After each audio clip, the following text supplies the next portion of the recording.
It's on. Good morning.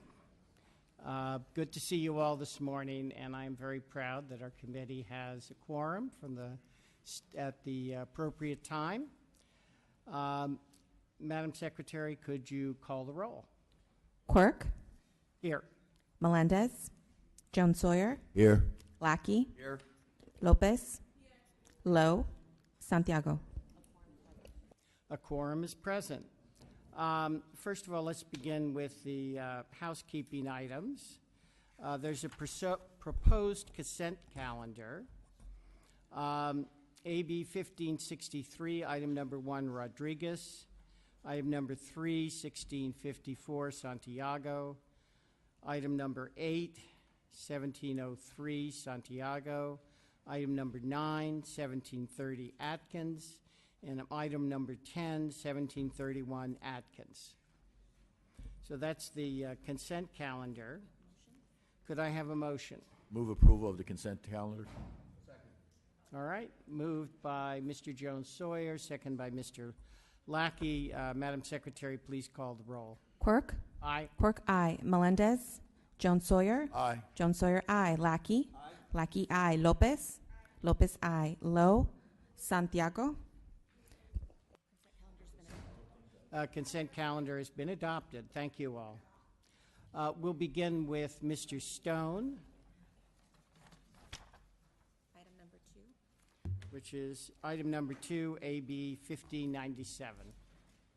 Thank you, Mr. Stone. Thank you, Mr. Chair and members. Back before you with a credit earning bill. The one last year didn't get out of appropriations, but one of the things that I learned in talking to the state sheriffs, and of course that bill was really more addressed at the state level, but in talking to local sheriffs around the state, they felt that they needed a tool or would like a tool to help incentivize inmates getting into programs that we know reduce recidivism. So what this bill is designed to do is a program that does just that. It allows the local sheriffs to provide some incentives by reduction of sentence, get their inmates into programming that then ultimately teaches them some of the skills that they need when they do get out and allows them to be much more successful and hopefully not have to see them again. I do have witnesses in support. This bill is supported by the sheriffs, by the ACLU. Again, we're trying to reduce recidivism, trying to incentivize programming, and take some of that burden off of our local jails, and I respectfully request an aye vote. Good morning, Mr. Chairman, members. Lieutenant Wayne Billow on behalf of the Los Angeles County Sheriff's Department. We have a little over 8,000 sentenced felons in our county jail right now, of a population of 20,000. Almost 70% of those are engaged in some sort of education-based programming. What we find is when people are engaged in those type of programming, the incidents of violence, incidents of crimes in the jail all come down significantly. And from what we've seen so far, those who complete the program in their milestone credits have a tendency not to come back to the front door. We have very low recidivism rates, and we're trying to get that expanded to those in misdemeanor populations and to the pre-sentence population. That's what this bill will help us do. So we urge your support, and thank you. Good morning, Mr. Chair and members. Corey Salzillo here on behalf of the California State Sheriff's Association. I can't say it any better than Lieutenant Billowitz said it, so I'll simply say that we're in support of the bill and ask for your aye vote. Thank you very much. Other witnesses in support?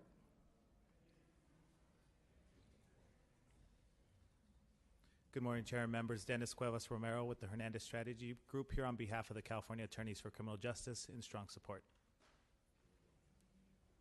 Good morning, Mr. Chair and members. Micah Doctoroff on behalf of the ACLU of California in support. Thank you.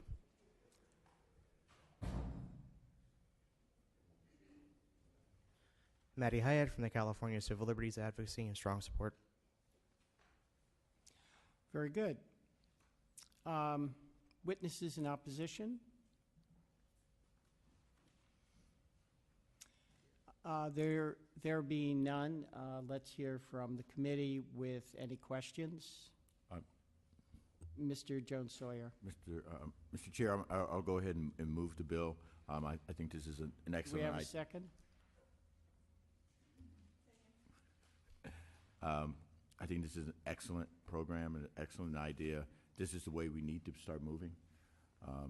and someone that sits on budget and is chair of public safety budget, I would also, maybe recommend, because I know you had some problems with appropriations, but this might be a great candidate for Prop 47 funding, or, so that you can pay for this. I mean, if you're becoming successful at increasing the number of people that do not return to your overcrowded jail, there should be some savings, and we should, as a state, we should incentivize those types of programs. And so as you move through this process, and when you get to appropriations, again, which I hope you do, make that clear to them that this is a money-saving endeavor, not a cost endeavor. Thank you. Very good. Mr. Lackey. Yes, I would like to say that clearly I do support performance-driven measures that support positive change. However, as it's currently constructed, it appears to me that it's a potential problem in that we could have a defendant who can be eligible both for the 6-week benefit pretrial as well as post-trial. And if you're able to make it to where it's just 6 weeks, then I could probably, so I'm probably going to abstain at this point until we're able to remedy. If you can remedy that, then I'll be able to support it. Very good. Other comments or questions? Would you like to close, Mr. Stone? I ask for your aye vote. Thank you. All right. So we've had a motion and a second.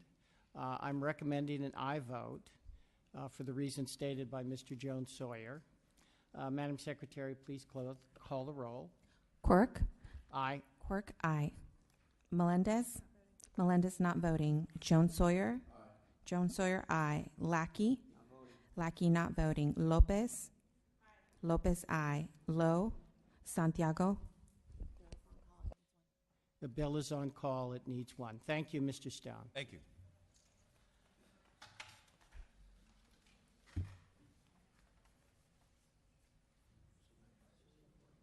Yeah.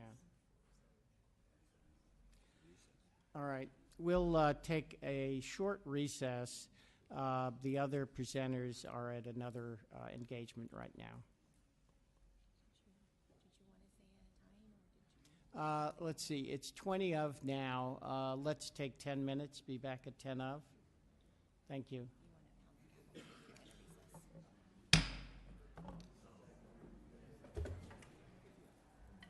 We sent the cavalry out.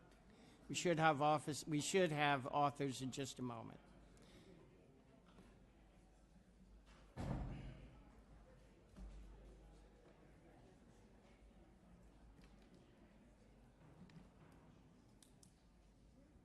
Patient. And Mr. Levine, you're going to present first? All right. As soon as the setup is done, Mr. Levine will present.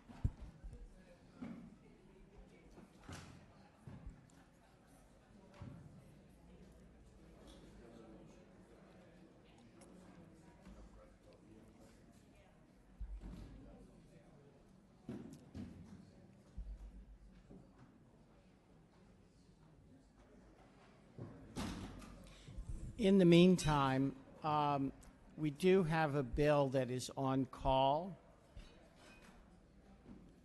and I'd like to ask Mr. Santiago if he would like to vote on the on-call bill.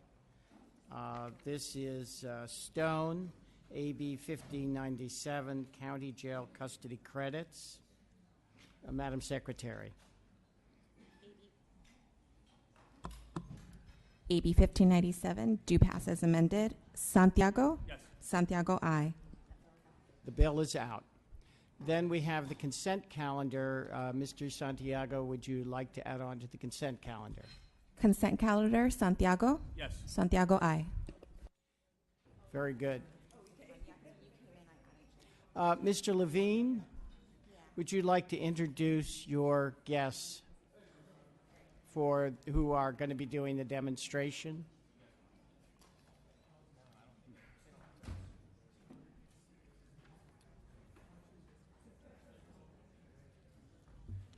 Yeah, thank you very much, Mr. Chair, and to the committee for your patience this morning. There's obviously a great deal of interest in this issue, and I'm really grateful for the opportunity to present the bill. I do have some guests who are going to provide testimony along with me. Ari Freelich from the Law Center, and Amanda Wilcox from the Brady Campaign. And then we also have some guests from the Department of Justice who are helping to set up the presentation aspect, but they're not interested in formal introduction because of the nature of their work. But at this time, I will begin my presentation. I'd like to point out to the audience that these devices all have the yellow markers on them so that it is impossible to load or fire them. So that these are safe. We will also have them strictly handled by experts from the Department of Justice. All right, Mr. Levine, if you're ready, you may present. Yeah, thank you so much, Mr. Chair and members. AB 1664 is a common sense solution that closes a dangerous gap in California's assault weapons ban. Specifically, the bill amends the definition of an assault weapon to include weapons equipped with a bullet button that allows for easily changeable magazines. The bill also has a grandfather provision that requires current lawful owners of assault weapons enabled with bullet buttons to register their firearms by July 1st, 2018. In 1989, following a mass shooting at an elementary school in Stockton, where a shooter used an AK-47 to kill 5 children and wound 29 other children and 1 teacher, California passed the Roberti Ruiz Assault Weapons Control Act. It was the first statewide law in the nation intended to ban assault weapons. The Assault Weapons Control Act sought to prohibit assault weapons that have the capacity to accept a detachable magazine and have specific military-style features. These guns fire rapidly and ultimately can inflict mass damage. These lethal weapons are killing machines that do not belong in our communities. Gun manufacturers found a way to circumvent the assault weapon ban by developing a feature to make banned military-style weapons compliant with California laws. This feature is known as the bullet button. In fact, numerous assault weapon manufacturers, including Defense Procurement Manufacturing Services and Smith & Wesson, market bullet button assault weapons for sale in California, which they often euphemistically call California compliant. With bullet button guns, instead of removing a magazine by hand, the shooter must simply press a button using the tip of a bullet or another small tool to drop the magazine. A tool can be something as simple as a pen. In fact, the gun industry itself sells accessories that make the feature even closer to a true push button. One designer makes a ring with a small spike just for pressing the button. Some shooters make gloves with a plastic spike protruding from the finger. And if you would, Special Agent, could you demonstrate that? This is a standard assault weapon here. Again, it's got a yellow chain flag just to show that it's empty. 10-round empty magazine. Could you also just turn around and show it to the cameras there? The standard magazine release is just basically the push of the finger.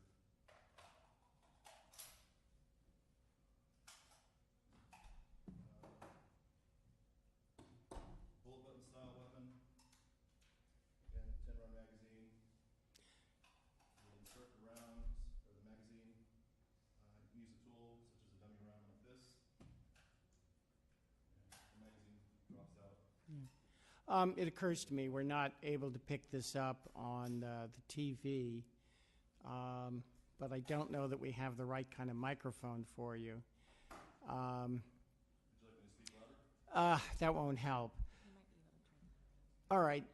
Or maybe use a mic like Yeah, Pagans. fine. Why don't you use that mic there? Well, And just explain about how the bullet button gun works.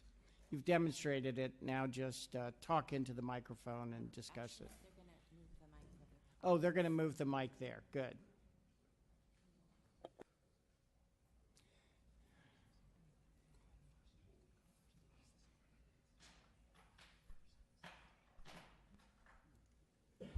All right, now we're ready. Okay. All right, testing. Why don't you start from the beginning? Okay.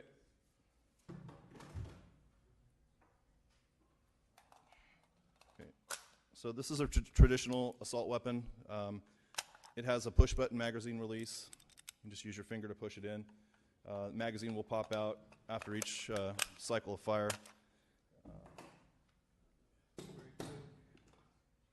This is a bullet button style release. Similar weapon, same cartridge type. You would use a tool of some kind. You can use a little stud on your next magazine. It actually has a little stud that sticks out here. And you would use the next magazine to have it fall out. So if all your magazines are set up that way, you would just use that over and over if you wanted to. That's basically it, sir. Do you have one of the magnetic attachments?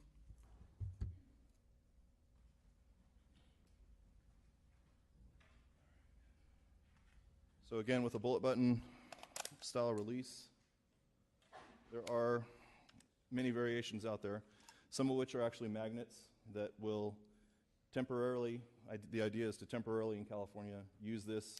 Temporarily you'll push it on, pull it off, and then some folks have this attached to their clothing.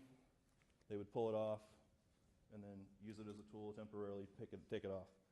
Okay, but you could also just keep it on there. Exactly. Most folks, we end up arresting folks that end up having these, and they leave them on their guns, unfortunately. So basically, it's a button release. It can be made into a button release. Correct. Okay. All right. Thank you very much. Thank you, Special Agent. Thank you very much, Mr. Chair, for allowing that presentation.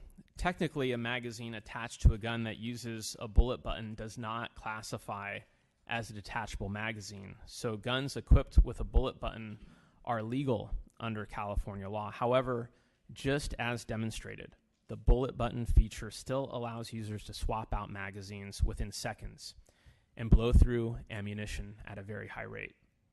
Bullet button equipped assault weapons functionally operate the same as illegal assault weapons. The development of the bullet button clearly exploits California law and allows dangerous weapons on our streets. Here to speak in support is Arlie Freelich with the Law Center to Prevent Gun Violence and Amanda Wilcox with the California chapters of the Brady Campaign to Prevent Gun Violence. All right, you're allowed 4 minutes. Do you want to take 2 minutes each? Okay, thank you. Go ahead. Morning, Mr. Chairman and members of this committee. On behalf of the Law Center to Prevent Gun Violence, I urge you to support AB 1664 to strengthen California's gun safety laws by clarifying that bullet button weapons are, in fact, prohibited assault weapons. My organization was founded by lawyers after a gunman armed with that weapon right there, an assault weapon, committed a massacre in a California law firm in 1993. We provide policy and legal expertise in support of smarter, common-sense gun laws to prevent gun violence in this country. Our legislature recognized long ago, after a gunman with an assault weapon shot 34 children at an elementary school in Stockton, that military-grade weapons of war have no place in our civilian communities. Since then, California has led the nation in enacting common-sense laws to keep these assault weapons off our streets, with significant success. But the firearm industry has successfully exploited this perplexing DOJ regulation to make and market weapons that, as you saw today, are the functional equivalents of illegal, prohibited assault weapons in every respect, except that the shooter must use a bullet or other instrument instead of a finger to depress the button that releases the magazine. The availability of these weapons runs counter to the spirit and letter of California's assault weapon ban, whose purpose is to restrict military-style weapons that can be reloaded so quickly and efficiently as to create a significant public safety hazard. In the wrong hands, they allow a shooter to quickly and efficiently reload to continue killing without interruption. It seems to me when we step back from the ideological talking points and assumptions, it is a fair and common sense conclusion that a magazine that can be quickly and efficiently removed by pressing a bullet into a button is, in fact, detachable under the plain meaning of the word. This bill would codify that common sense presumption. As we talk about legal definitions and loopholes and firearm components, let's also not lose sight of why we're here today. Our state learned just how immediate a threat these weapons can pose in the wrong hands when, just 2 months ago, radicalized assailants used bullet button weapons to shoot 36 Californians in a San Bernardino community building in the span of less than 4 minutes. The weapons those shooters used were designed to inflict maximal carnage on the battlefield, with a slight modification added to circumvent the spirit and intent of this legislator's law. I have no doubt that these newly developed weapons may be attractive. Just a second, you're getting into the... Oh, let him go, then go ahead. No problem. Almost done. I have no doubt that these newly developed weapons may be attractive and convenient for use by good and decent people. So are machine guns.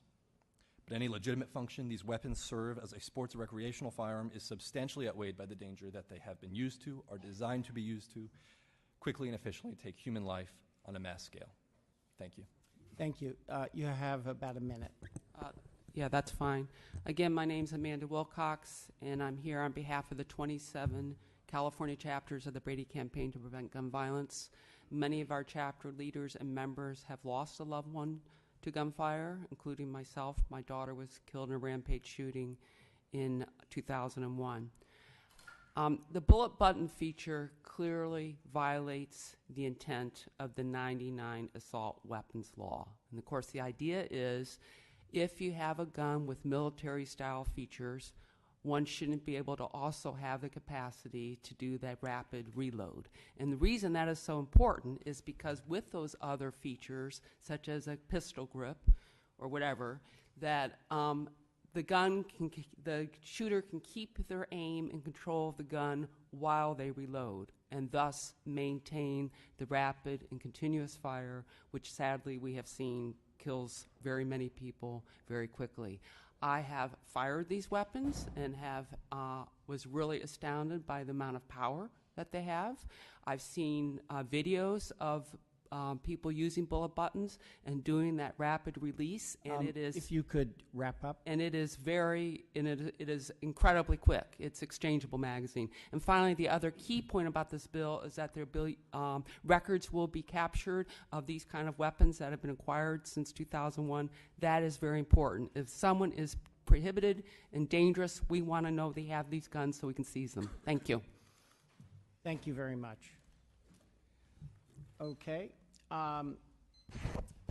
Other witnesses in support? We've moved the microphone. Good.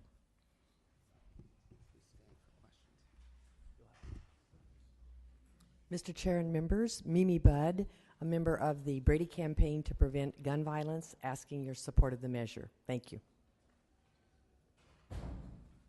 Pam Gerizzo, Sacramento chapter of the Brady Campaign, in support. Thank you. Maddie Hyatt from the California Civil Liberties Advocacy, in strong support. Nick Wilcox on behalf of the Nevada County chapter of the Brady Campaign to Prevent Gun Violence, in support. Thanks. Griffin Dix, Oakland Alameda County chapter of the Brady Campaign, in support. Deborah Worth from Penn Valley, California. I'm a sitting member of the Penn Valley Union Elementary School Board. These kind of things keep me up at night, the worry. If you I'm could definitely in support. Diane Summer, Citrus Heights, a Sacramento branch of the Brady Campaign. Strong support. I'm Ed Patterson, member of the Grass Valley Brady Campaign. I strongly support this. Mike Garrett, Rancho Murrieta. I strongly support the bill. Elise Furman, Sacramento, Brady, strongly support. Reese Donaldson in Elk Grove, member of the Sacramento chapter of the Brady Campaign, strongly support. All right, I want to thank all the witnesses for coming and for their brevity. Next, we'll have witnesses in opposition. Yes, if you two could just retire for a minute, but stay close by.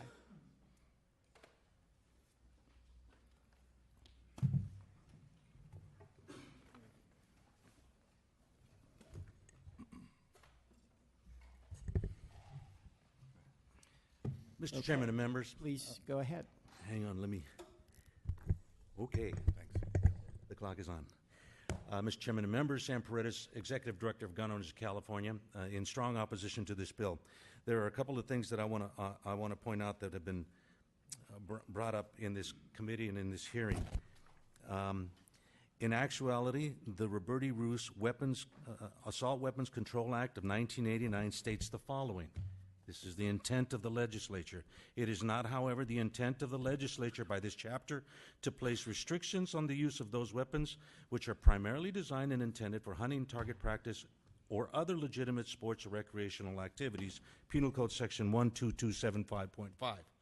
As you may well know, Californians have been purchasing firearms upwards of 1 million new guns per year, last year being 1.75 million new guns. The vast majority of the guns, single class, have been these types of firearms that are depicted here for recreational and sporting purposes. It's the #1 selling gun in America for recreational, sporting, and hunting purposes. It is configured in so many different ways in order to meet target shooting, home protection, hunting activities, and just plain old fun. That is the fact.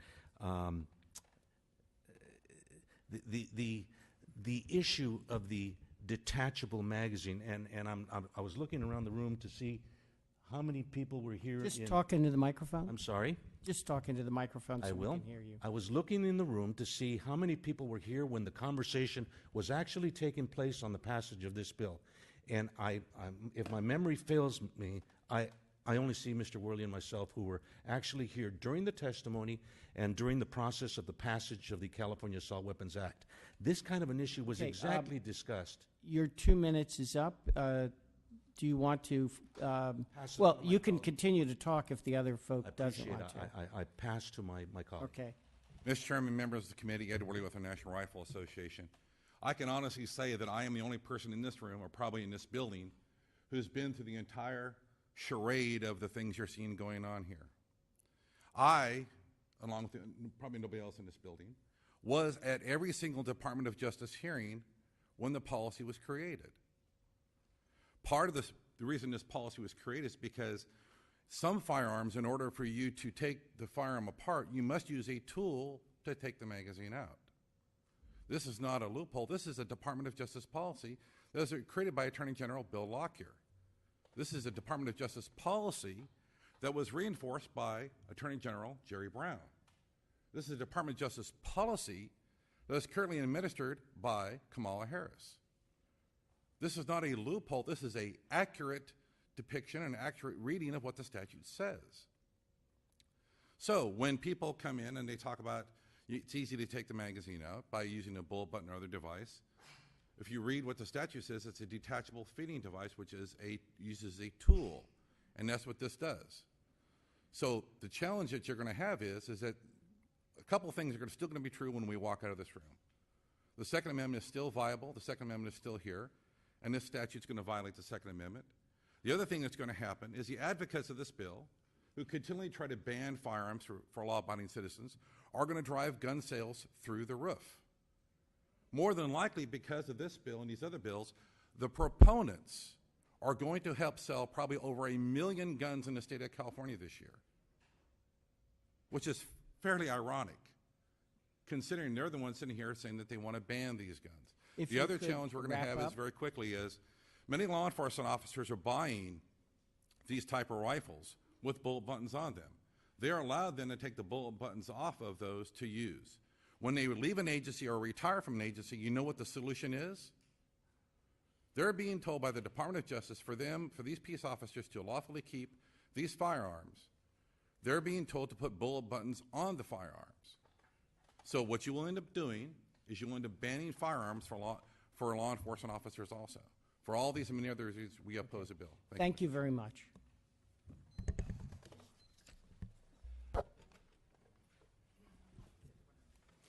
All right, other witnesses in opposition?